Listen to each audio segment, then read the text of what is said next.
नमस्कार. आज सोमवार, आज मोहिनी एकादशी. संध्याकाळी तुम्हाला कापुरासोबत या 2 वस्तू जाळायच्या आहे. वेळ आहे 5 वाजेपासून ते रात्री 11 वाजून 11 मिनिटांपर्यंत. सर्व संकटे, विघ्न, बाधा हे दूर होतील, अडचणी दूर होतील आणि कुटुंबाची प्रगतीही होणार आहे. तुम्हाला देखील प्रत्येक कामामध्ये यश मिळायला सुरुवात होईल. तर अशा कोणत्या 2 वस्तू तुम्हाला आज संध्याकाळी कापुरासोबत जाळायच्याच आहे, कोणत्या वेळेत हे काम करायचे आहे हे आपण पाहिलेले आहे. परंतु या वस्तू कशा जाळायच्या आहेत, मंत्र कोणता म्हणायचा आहे, संपूर्ण विधी कशी आहे, सविस्तर माहिती आपण या व्हिडिओमध्येच बघणार आहोत. त्यामुळे व्हिडिओ स्किप न करता शेवटपर्यंत बघा. माहिती आवडल्यास लाईक, शेअर, सबस्क्राईब करून बेल आयकॉनला आवर्जून प्रेस करा आणि कमेंट बॉक्समध्ये ओम नमो भगवते वासुदेवाय नमः लिहायला अजिबात विसरू नका. आजचा हा दिवस अत्यंत महत्त्वाचा दिवस आहे. जी तिथी खूप विशेष असल्यामुळे सोमवार आणि एकादशी असा शुभ संयोग जुळून आलेला आहे. शास्त्रानुसार एकादशीच्या दिवशी कापुरासोबत काही विशिष्ट वस्तू जाळल्याने घरातील नकारात्मकता दूर होऊन प्रगतीचे मार्ग हे मोकळे होत असतात. तर संध्याकाळी तुम्हाला प्रदोष काळामध्ये या खालील 2 वस्तू कापुरासोबत जाळायच्या आहेत.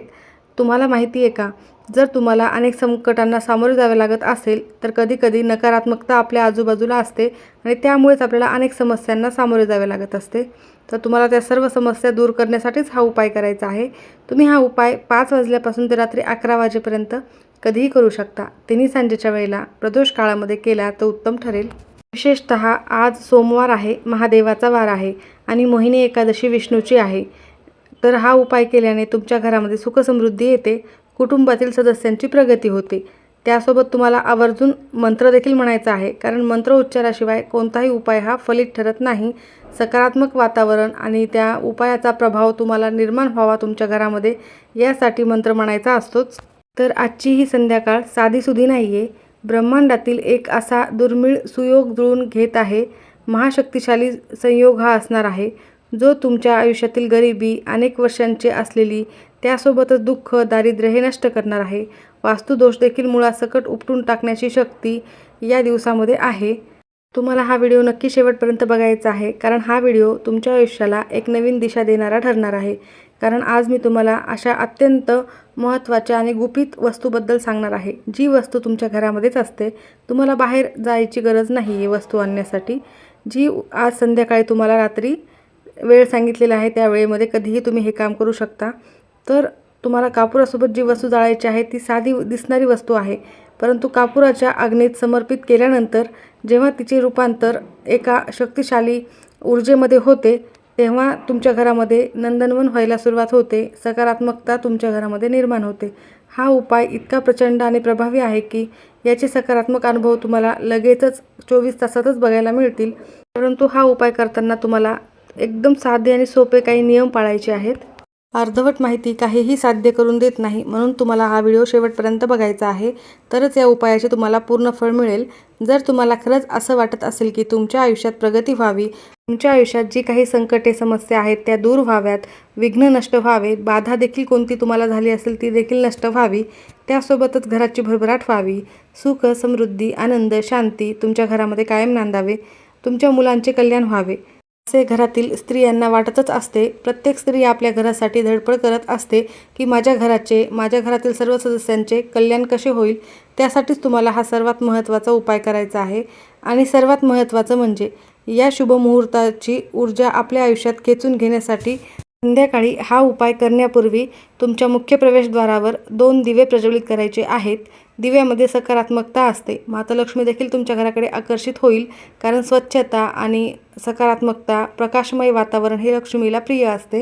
म्हणून आज संध्याकाळी तुम्हाला तुमच्या मुख्य प्रवेशद्वारावर 2 दिवे लावायचे आहे. तुमचे घराचे दारे, खिडक्या हे उघड्या ठेवायच्या आहेत, मुख्य प्रवेशद्वार उघडे ठेवायचे आहे व त्यानंतरच तुम्हाला हा उपाय करायचा आहे. चला तर मग लगेचच बघूयात की आपण कोणती वस्तू आहे जी खूप चमत्कारिक ठरणार आहे. तर आपण खूप कष्ट आणि मेहनत करतो, रात्रंदिवस राबतो, तरी आपल्या पदरामध्ये यश मिळत नाही. मोहिनी एकादशीच्या या शुभ मुहूर्तावर तुम्हाला साक्षात भगवान विष्णूंचा आणि आज सोमवार असल्यामुळे साक्षात शिवांचा आशीर्वाद देखील प्राप्त होणार आहे. विष्णूंनी अधर्माचा नाश करण्यासाठी धारण केलेले सर्वात मोहक अस्त्र होते हे मोहिनी रूप. पुराणात सांगितले की जेव्हा देव आणि दानवांमध्ये अमृतासाठी युद्ध पेटलं होतं, तेव्हा दानव वरचढ ठरत होते. अशा वेळी प्रभू विष्णूंनी मोहिनी रूप घेऊन असुरांना भ्रमात टाकलं आणि देवांना अमृतपान देऊन अमर केले. म्हणूनच या दिवशी केलेले उपाय अमृतमय ठरत असतात, जो तुमच्या आयुष्यातील विष, दुःख, दारिद्र्य कायम संपवून टाकणारा उपाय ठरू शकतो. आज अनेक घरामध्ये आपण बघतो, विनाकारणच वादविवाद, भांडणे होत असतात. काही कारण नसतानाही क्षुल्लक कारणावरून भांडणे होतात. कधी-कधी खूप पैसा येतो, पण तो घरामध्ये टिकत नाही, आजारपणामध्ये जातो किंवा अनेक कारणांनी घराच्या बाहेर जातो.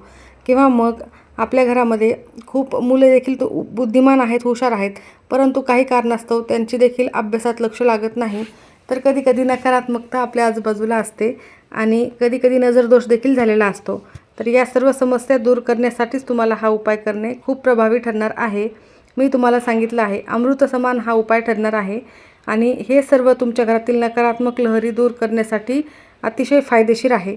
तुम्हाला मी आत्ता सांगितलेल्या जितक्या समस्यांना सामोरे जावे लागत असेल, तर कदाचित हे नकारात्मक लहरीमुळे तुमच्या घरामध्ये घडत असेल. तुमच्या घरातील अशी काही कोपरे असू शकतात, जिथे नकारात्मक ऊर्जा ही साचून राहिली असेल आणि तुमच्या मुलांच्या प्रगतीला किंवा तुमच्या पतीच्या प्रगतीला अडथळे आणत असेल. तर आज संध्याकाळचा जो काळ मी तुम्हाला सांगितलेला आहे, जी वेळ सांगितलेली आहे, अत्यंत फायदेशीर ठरणार आहे. शास्त्रात सिद्ध काळ म्हणून हा नोंदवला गेला आहे. या काळात ब्रह्मांडातून काही विशेष दैवी लहरी आणि सकारात्मक लहरी या पृथ्वीवर जास्त प्रमाणामध्ये सक्रिय असतात. दैवी शक्तीमुळे तुमच्या आजूबाजूचे वातावरण देखील खूप सकारात्मक होते आणि या सकारात्मक वातावरणात जर तुम्ही उपाय केले योग्य विधीने आणि योग्य पद्धतीने, तर नक्कीच तुमचे नशीब हे बदलू शकणार आहे. मी ज्या एका वस्तूबद्दल सांगत आहे, ती वस्तू तुमच्या स्वयंपाकघरामध्येच आहे आणि आपण दररोज तिचा वापर स्वयंपाकघरामध्ये करत असतो. पण ती आध्यात्मिक शक्ती तिच्यामध्ये इतकी आहे की तिला कापुरासोबत जाळलं तर तुमच्या घराची जी नकारात्मकता दूर होते आणि सुरक्षा कवच तुमच्या घराला निर्माण होत असते. ही वस्तू जेव्हा कापुराच्या पवित्र अग्नीमध्ये अर्पण केली जाते, तेव्हा त्यातून निघणारा तो धूर तुमच्या घरामध्ये साक्षात माता लक्ष्मीला घरात आणतो आणि तुमच्या घरातील जे काही नकारात्मक ऊर्जा आहे, जे काही दोष आहेत, ते संपूर्णतः नष्ट करत असतो. तर तुमच्या घरामध्ये जर सुखसमृद्धीचा प्रवेश घडवून आणायचा असेल, तर तुम्हाला ही वस्तू एका विशिष्ट पद्धतीनेच जाळायची आहे, विशेष मंत्र बोलायचा आहे. जर तुम्ही ती पद्धत चुकवली आणि हा उपाय अर्धवट राहिला, तर कदाचित त्याचे फळ तुम्हाला मिळणार नाही. आता स्वयंपाकघरातील कोणती गुप्त वस्तू आहे, मंत्र कोणता म्हणायचा आहे, हे आपण पुढे पाहूयात. लक्षपूर्वक ऐका. तो अत्यंत प्रभावशाली आणि शुभ काळ पुन्हा एकदा लक्षात घ्या. आज संध्याकाळी तुम्हाला 5 वाजल्यापासून ते रात्री 11:11 हा उपाय करता येणार आहे. तुम्हाला माहीत असेल किंवा तुम्ही ऐकले देखील असेल, 11:11 हा अंकगणितशास्त्राने अत्यंत प्रभावी नंबर आहे. या वेळेमध्ये जर तुम्ही कोणतीही जरी इच्छा मागितली किंवा कोणतेही शुभ काम केले, तर ते पूर्णत्वाला जाते, अशी मान्यता आहे. ब्रह्मांडामध्ये सकारात्मक ऊर्जा या वेळेमध्ये खूप जास्त प्रमाणामध्ये सक्रिय असते. जर तुम्हाला असा नंबर दिसत असेल, तर नक्कीच तुम्ही त्यावेळेला काही ना काही इच्छा मागायची आहे, ती तुमची पूर्णत्वाला जात असते. त्यासोबतच तुम्हाला हा उपाय करताना जर तुम्ही 5 वाजल्यापासून ते रात्री 11:11 केलात, तरीही शुभ ठरणार आहे. कारण तिन्ही सांजेच्या वेळेला देखील सकारात्मक लहरी ह्या जास्त प्रमाणामध्ये सक्रिय असतात आणि कार्यसिद्धीसाठी अत्यंत प्रभावी हा वेळ ठरणार आहे. आपल्या स्वयंपाकघरातील ती चमत्कारिक वस्तू दुसरी तिसरी कोणती नसून ती एक आहे अखंड लवंग. अखंड लवंग ही तुम्हाला कापुरासोबत जाळायची आहे आणि त्यासोबत अजून काही आहे, ते मी तुम्हाला पुढे सांगणारच आहे. तर लवंगा ह्या दारिद्र्यनाशक असतात आणि सर्व शत्रू त्रास नष्ट करण्यासाठी देखील महत्त्वाच्या असतात. त्यामुळे अखंड 2 लवंगा तुम्हाला या ठिकाणी घ्यायच्या आहेत. त्यासोबतच हिरवी वेलची तुम्हाला घ्यायची आहे. आणि ह्या वस्तू फक्त कापुरासोबत जाळूनच फायदा होत नाही, तर तुम्हाला त्यासोबत काही मंत्र देखील म्हणायचे असतात. तर हा उपाय करण्यासाठी संध्याकाळी हातपाय स्वच्छ धुवून देवघरासमोर आसन टाकून बसायचे आहे. सर्वप्रथम देवघरातील दिवा हा प्रज्वलित करून घ्यायचा आहे. मुख्य प्रवेशद्वारावर 2 दिवे लावायचे आहेत. त्यासोबतच तुळशीजवळ देखील तुम्हाला एक दिवा आज आवर्जून लावायचा आहे. तुळस ही भगवान विष्णूंना अतिशय प्रिय आहे आणि आज एकादशी आहे, त्यामुळे तुळशीला दिवा हा तुम्हाला लावायचाच आहे. माता लक्ष्मी तुमच्या घराकडे आकर्षित होत असते. जर तुम्हाला तुपाचा दिवा लावणे शक्य झाले, तर आवर्जून तुपाचाच दिवा लावा. नाहीच जमले तर मग तेलाचा लावला तरीही चालेल. त्यानंतर तुम्हाला एक पितळाची निरंजन किंवा मातीची पंती किंवा कापूर जाळायचे भांडे तुमच्याकडे असेल, तर ते तुम्हाला घ्यायचे आहे. त्यामध्ये तुम्हाला 3 भीमसेनी कापुराच्या वड्या ठेवायच्या आहेत. भीमसेनी कापूर अतिशय शुद्ध कापूर असतो, तोच घ्यावा. तो नसेल तर मग साधा कापूर घेतला तरीही चालेल. त्यावर तुम्हाला 2 लवंगा ठेवायच्या आहेत, 2 हिरवी वेलची ठेवायची आहे आणि त्यातून एक तत्व अग्नितत्व जागृत होत असते. त्यामुळे तुम्हाला ही केवळ लवंगच नाही, तर तुमच्या प्रगतीतील अडथळे दूर करण्यासाठी शत्रू त्रास नष्ट करून तुमच्या नशिबाला लागलेले कोणतेही दोष असतो, कोणतेही ग्रहण असो, ते दूर करण्यासाठी महत्त्वाचे ठरत आहे. त्यासोबतच वेलची ही माता लक्ष्मीला आकर्षित करण्यासाठी आहे. तर लवंग आणि वेलची हे दोन्ही तुम्हाला एकत्र घ्यायचे आहेत. लवंग ह्या नकारात्मकतेला शोषून घेतात, तर वेलची ही तुमच्या घरामध्ये लक्ष्मी माताला आकर्षित करत असते. जेव्हा या वस्तू कापुरासोबत जाळल्या जातात, तेव्हा त्यातून निघणारा एक दैवी सुगंध तुमच्या घरातील प्रत्येक कोपऱ्यामधली नकारात्मक ऊर्जा ही खेचून घेत असतो. तर अजून तुम्हाला एक वस्तू मी यामध्ये सांगणार आहे. या 2 वस्तू तर प्रभावी आहेतच, पण तुम्हाला एक वस्तू टाकणे शक्य झाले तर ती आवर्जून टाकावी.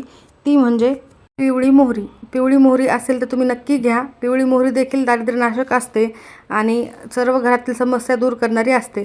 जर तुमच्याकडे पिवळी मोहरी नसेल तर मग तुम्हाला काळी मोहरी घ्यायची आहे. ती तुमच्या उजव्या हातामध्ये घ्यायची आहे आणि प्रत्येकाच्या घरातील जे कोणते सदस्य आहेत त्यांच्या डोक्यापासून पायापर्यंत अशी 7 वेळेला उतरवून घ्यायची आहे. जसा घड्याळाचा काटा फिरतो त्याप्रमाणे तुम्हालाही उतरवून घ्यायचे आहे. तुमच्या मुख्य प्रवेशद्वारावरून देखील उतरवून घ्यायचे आहे आणि त्यासोबत तुम्ही थोडेसे खडे मीठ घेतले तरीही चालेल किंवा मग साधे मीठ घेतले तरीही चालेल. आणि हे सर्व उतरवून झाल्यानंतर त्या कापुरावर तुम्हाला टाकायचे आहे. कापुराच्या भांड्याला तुम्हाला हळद कुंकू वाहून घ्यायचे आहे, नमस्कार करायचा आहे. त्यानंतर तुम्हाला ते कापूर प्रज्वलित करायचं आहे आणि त्यानंतर तुम्हाला ओम नमो भगवते वासुदेवाय नमः, श्री स्वामी समर्थ आणि ओम नमः शिवाय प्रत्येकी मंत्राचा 108 वेळेला जप करायचा आहे आणि हा मंत्र तुम्हाला चालूच ठेवायचा आहे. संपूर्ण घरभर तुम्हाला याचा धूर पसरवायचा आहे. तुमच्या प्रत्येक रूममध्ये तुम्हाला हे भांडं घेऊन जायचं आहे आणि त्यानंतर तुम्हाला सर्व घराच्या भिंतींना स्पर्श करायचा आहे. त्यानंतर तुमच्या मुख्य प्रवेशद्वारावर देखील थोड्या वेळासाठी हे भांडं ठेवायचं आहे. यामुळे सर्व नकारात्मकता, वाईट शक्ती, इडापिडा, कोणत्याही बाधा तुम्हाला होणार असतील तर त्या नष्ट होतात आणि सुखसमृद्धी तुमच्या घरामध्ये प्राप्त होते. कुटुंबाच्या सर्व अडचणी, समस्या नष्ट होतात आणि प्रगती होते. हा उपाय करताना मनोभावे, श्रद्धेने आणि मौन अवस्थेतच करायचा आहे. तुम्हाला या वस्तूची प्रचिती लगेचच बघायची असेल तर तुम्ही व्हिडिओ शेवटपर्यंत बघा. मी तुम्हाला अत्यंत महत्त्वाचे एक गोष्ट सांगणार आहे, ज्यामुळे तुम्हाला ती फील होते का, ती तुम्हाला जाणवते का, ते तुम्ही मला कमेंटमध्ये नक्की सांगायचं आहे. हा व्हिडिओ पाहिल्यानंतर, तुम्ही हा उपाय केल्यानंतर नक्की मला कमेंटमध्ये सांगा. तर तुम्हाला हा उपाय करताना कोणाशीही बोलायचं नाही आहे, सकारात्मकतेने हा उपाय करायचा आहे. आणि तुम्ही जेव्हा हा धूर तुमच्या संपूर्ण घरभर फिरवता तेव्हा तुम्हाला मंत्रोच्चार करायचा आहे आणि जेव्हा तुम्ही हे भांडं फिरवत असता तेव्हा तुम्हाला एक स्वतःलाच हलकी ऊर्जा जाणवायला लागेल. तुमच्यावरचं ओझं उतरून गेल्यासारखं वाटेल. तुम्हाला हा फक्त मनोभावे उपाय करायचा आहे. तुमच्या डोक्यावर ओझं कोणीतरी ठेवलेलं असेल ते काढून टाकलं आहे असं वाटते. हीच ती वेळ असते जेव्हा माता लक्ष्मी तुमच्या घरामध्ये प्रवेश करते आणि तुमच्या आयुष्यातील सर्व समस्या दूर करते. पण थांबा, फक्त हा उपाय एवढाच करून होणार नाही. हा उपाय अजून संपलेला नाही आहे. तर या उपायानंतर उरलेल्या राखेचं काय करायचं हे देखील मी तुम्हाला व्हिडिओच्या शेवटी सांगणार आहे, कारण तिथेच खरी समृद्धी दडलेली आहे. मैत्रिणींनो, कापूर आणि लवंगाचा हा उपाय तर तुम्ही करणारच आहात, पण त्यासोबतच जर तुम्ही मोहिनी एकादशीला आणखीन 2 गोष्टी केल्या तर ते सोन्याहून पिवळे ठरले जाते. शास्त्रात असे म्हटले गेलेले आहे की आपण काही तिथींना साधे समजायचे नाही, कारण खूप महत्त्वाच्या आणि आपल्या नशिबातील अनेक अडचणी दूर करणारी तिथी ठरत असते. तर अजून आपण 2 विशेष उपाय जाणून घेऊयात. तर तुम्हाला मिठाचा गुप्त उपाय करायचा आहे. आपल्या शास्त्रात मिठाला लक्ष्मीचा भाऊ मानले जाते. ज्या घरात सतत आजारपण असते किंवा विनाकारण वादविवाद, भांडणे होतात, तिथे मिठाचा हा प्रयोग करा, अतिशय प्रभावी ठरेल. तर आज रात्री तुम्हाला झोपण्यापूर्वी एक काम करायचे आहे. एक स्वच्छ पांढरा कागद घ्यायचा आहे किंवा लाल कपडा घेतला तरी चालेल. त्यामध्ये मूठभर मीठ टाकायचे आहे. जर खडे मीठ मिळाले तर ते टाका, ते नसेल तर तुम्ही साधे मीठ देखील टाकू शकता. त्यानंतर तुमच्या घराच्या मुख्य दरवाजाच्या मागे अशा ठिकाणी ठेवा जिथे कोणाचाही पाय लागणार नाही. रात्रभर हे मीठ तसेच ठेवायचे आहे आणि तुमच्या घरातील सर्व नकारात्मक ऊर्जा हे शोषून घेते. आजारपण, वाईट नजर, इडापिडा स्वतःमध्ये शोषून घेत असते. दुसऱ्या दिवशी सकाळीच कोणाशीही न बोलता हे तुम्हाला जी पोटली आहे ती उचलायची आहे किंवा तो कागद उचलायचा आहे आणि वाहत्या पाण्यामध्ये विसर्जित करायचं आहे. जर वाहते पाणी असेल तुमच्या घराजवळ तर तिथे जाऊन तुम्हाला हे विसर्जित करायचे आहे किंवा मग तुम्ही घरीच बेसिंगमध्ये टाकले तरीही चालेल. नळाखाली हे विरघळू द्यायचे आहे. हा उपाय केल्याने तुमच्या घरातील सर्व जडपणा निघून जाणार आहे. वाईट शक्तीचा प्रभाव देखील नष्ट होणार आहे आणि तुम्हाला प्रसन्न वाटू लागेल. त्यासोबतच आजचा अत्यंत महत्त्वाचा उपाय म्हणजे मी तुम्हाला सुरुवातीला सांगितलेलं आहे की तुळस ही भगवान विष्णूंना अतिशय प्रिय आहे. तर तुम्हाला तुळशीची एक सेवा करायची आहे. यामुळे सौभाग्य अखंड टिकते आणि माता लक्ष्मी देखील तुमच्या घरामध्ये कायम राहते. तर जो प्रत्येक सुवासिनीने हा उपाय करायचा आहे तो लक्ष देऊन ऐकायचा आहे. तुळशीची सेवा. तुळस ही साक्षात वृंद आहे आणि भगवान विष्णूंची ती प्राणापेक्षा प्रिय आहे. आज मोहिनी एकादशीच्या दिवशी तुळशीजवळ एक तुम्हाला शुद्ध गाईच्या तुपाचा दिवा प्रज्वलित करायचा आहे. दिवा लावल्यानंतर तुळशी मातेला हळद कुंकू अक्षता अर्पण करून नमस्कार करायचा आहे. शक्य झाल्यास तुम्हाला 11 प्रदक्षिणा घालायच्या आहेत. ओम नमो भगवते वासुदेवाय नमः या मंत्राचा 11 वेळेला जप करायचा आहे. पण एक अत्यंत महत्त्वाची गोष्ट जी अनेक जण करताना चुकतात, तर एकादशीच्या दिवशी तुळशीला चुकूनही पाणी घालायचे नाही आहे. तिचे पाने देखील तोडायचे नाही आहे. शास्त्रानुसार एकादशीला तुळस ही भगवान विष्णूंसाठी निर्जला उपवास करत असते, त्यामुळे तिला स्पर्श करू नये किंवा तिचा उपवास मोडू नये. फक्त एक दिवा तुम्हाला प्रज्वलित करायचा आहे. ज्या घराकडे तुळशी माता प्रसन्न होऊन पाहत असते त्या घराची तिजोरी कधीही रिकामी राहत नाही. हे उपाय दिसायला साधेसोधे आणि खूप छोटे असतात, परंतु अतिशय प्रभावी आहेत. महाशक्तीसारखा हा उपाय आहे. जेव्हा आपण पूर्ण श्रद्धेने आणि विश्वासाने हा उपाय करतो, तर त्यामुळे संपूर्ण ब्रह्मांड आपली इच्छा पूर्ण करण्यासाठी कामाला लागलेला असतो. आता महत्त्वाचं म्हणजे तुम्ही सुरुवातीला जो कापुराचा उपाय केलेला आहे, तर त्या राखेचे काय करायचे आहे, तर ती लवंगाची राख, कापूर आणि लवंग एकत्र जळून झाल्यानंतर जी राख उरते ती फेकून द्यायची नाही आहे. त्या राखेचे काय करायचे आहे, ज्यामुळे तुमच्या घराला सुरक्षा कवच मिळेल, हे मी तुम्हाला आता सांगत आहे. तर तुम्ही अजिबात हे चुकवू नका, कारण तोच तुमच्या पूजेचा खरा आशीर्वाद ठरणार आहे. तर मैत्रिणींनो, आज सुवर्ण संधी जी आहे ती अजिबात हातून जाऊ देऊ नका. कापूर, लवंग आणि वेलची, त्यासोबतच मी तुम्हाला अजून 2 वस्तू सांगितलेल्या आहेत.